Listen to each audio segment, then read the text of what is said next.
নমস্কাৰ এই মুহূৰ্তত জনাইছো অসমৰ প্ৰত্যেকগৰাকী জনসাধাৰণৰ বাবে কেইবাটা গুৰুত্বপূৰ্ণ খবৰ। আজি হৈছে 5 জানুৱাৰী। আজিৰ দিনটোতে অসমৰ লগতে ভাৰতবৰ্ষৰ বিভিন্ন প্ৰান্তৰ পৰা কেইবাটা গুৰুত্বপূৰ্ণ খবৰ যুগুত কৰা হৈছে। এই মুহূৰ্তত জনাইছো আজিৰ প্ৰথমটো খবৰ। আজিৰ প্ৰথমটো খবৰেই ৰাজ্যবাসীৰ বাবে এটা ডাঙৰ খবৰ।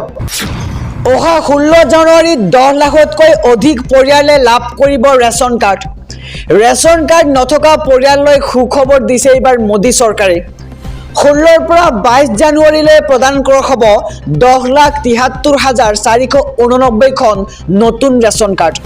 আৰু 17 জানুৱাৰীৰ পৰা 28 জানুৱাৰীলৈ ৰাজ্যত পালন কৰা হ'ব বৰ্ধিত অন্ন সেৱা দিন।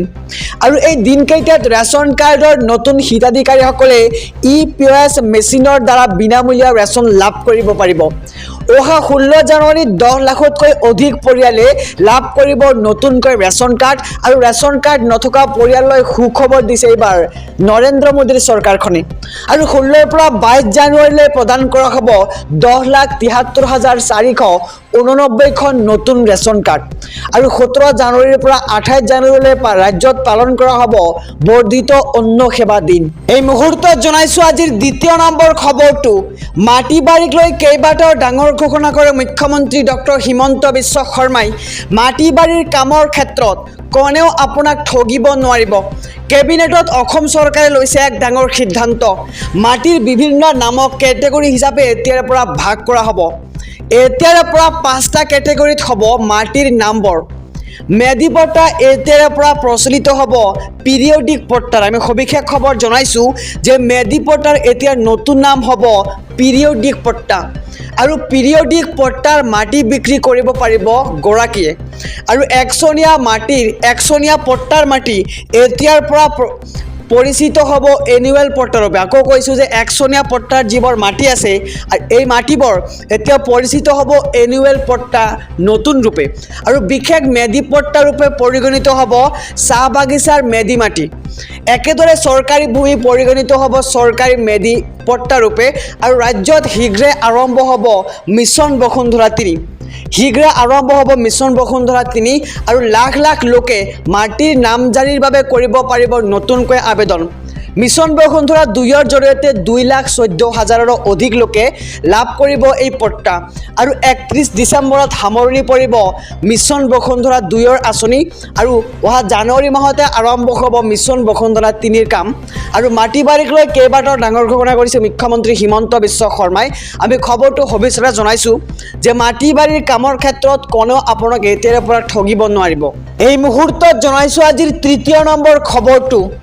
ৰাজ্যৰ লাখ লাখ মহিলালৈ ডাঙৰ খবৰ। শীঘ্ৰে বৃদ্ধি পাব লাখ লাখ মহিলাৰ অৰুণোদয় আঁচনিৰ ধন। এবাৰ মুখ্যমন্ত্ৰী হিমন্ত বিশ্ব শৰ্মাই পুনৰ উল্লেখ কৰি কৈছে যে চৰকাৰে বৃদ্ধি কৰিব অৰুণোদয় আঁচনিৰ ধন। 1450 টকালৈ বৃদ্ধি কৰিব অৰুণোদয় আঁচনিৰ এই ধন। আৰু পূৰ্বে 1250 টকা অৰুণোদয় ধন লাভ কৰি আহিছিল মহিলাসকলে। আনহাতে নতুনকৈ 40,000 নিবনুৱাই লাভ কৰিব চৰকাৰী চাকৰি। আগন্তুক 2 বছৰত 40,000 নিবনুৱাই লাভ কৰিব এই চৰকাৰী চাকৰি। আৰু মৰাণত ডাঙৰ ঘোষণা মন্ত্ৰী পীযুষ হাজৰিকাৰ। লাখ লাখ মহিলালৈ ডাঙৰ খবৰ। আকৌ এবাৰ জনাইছোঁ খবৰটো যে শীঘ্ৰে বৃদ্ধি পাব লাখ লাখ মহিলাৰ অৰুণোদয় আঁচনিৰ ধন। চৰকাৰে বৃদ্ধি কৰিব অৰুণোদয় আঁচনিৰ ধন। আৰু 1450 টকালৈ বৃদ্ধি কৰিব অৰুণোদয় আঁচনিৰ এই ধন। এই মুহূৰ্তত জনাইছোঁ আজিৰ চতুৰ্থ নম্বৰ খবৰটো। আজি চতুৰ্থ নম্বৰ খবৰটো দেশবাসীৰ বাবে এটা খুবেই গুৰুত্বপূৰ্ণ খবৰ। ভোটাৰ তালিকাত নাম অন্তৰ্ভুক্তি বিসংগতিক লৈ জৰুৰী নিৰ্দেশনা। নাম অন্তৰ্ভুক্তি বা কৰ্তনৰ বাবে কৰিব পাৰিব আপুনি আবেদন। ঠিকনা স্থানান্তৰ বা কোনো বিৱৰণীৰো কৰিব পাৰিব শুধৰণি। কেনেকৈ অনলাইনত কৰিব পাৰিব আবেদন আহক জানি লওঁ। ভোটাৰ হেল্পলাইন এপ ডাউনলোড কৰি কৰিব পাৰিব আবেদন।